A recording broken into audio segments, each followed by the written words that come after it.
Good morning, this is Federico Bentley from Ayondo Markets giving you this morning's market update. This morning we focus again on Glencore as shares rose 5.7% to 87.75p per share this morning as investors cheered its plans for more debt reduction and spending cuts to weather the commodity rout which has hit its balance sheet. It's currently trading at over 90p.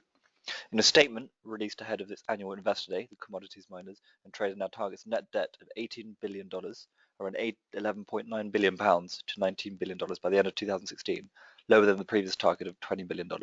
Glencore also slashed its capital expenditure for 2015 to $5.7 billion from $6 billion and to $3.8 billion from $5 billion for the following year. Tumbling commodity prices has sent Glencore shares around 70% lower this year as investors worry about its ability to weather a prolonged commodity downturn. Brent crude edged up slightly to fetch $40.44 per barrel in Asia, however it remains within reach of 7-year lows with $39.57 per barrel as it struck that price yesterday. Japan's Nikkei fell 1.3%, hit a 5-week low, and Australian shares dropped 1.5%. Chinese and Indonesian shares were the only gainers. Investors will also be looking towards the Swiss National Bank interest rates decision, which was out later this morning, as well as that of the Bank of England. Now looking at European markets, the UK 100 rolling is up 20 points, the France 40 rolling was higher by nearly 17 points, and the Germany 30 rolling is over 55 points higher.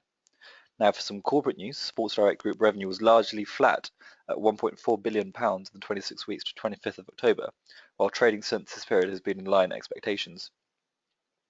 Costa Coffee owner Whitbread's like-for-like sales rose 3.5% in the 13 weeks to 26 November, led by its premium in-brand.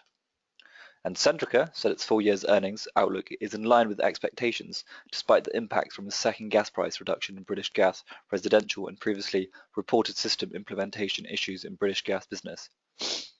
Now looking at some key data out later today, we have at 9:30 am we have the UK trade balance, followed by 12 p.m. we have the UK Bank of England interest rate decision, and after that we have minutes from the Bank of England's December's meeting, and over in the US, at 1:30 p.m. we have the continuing claims.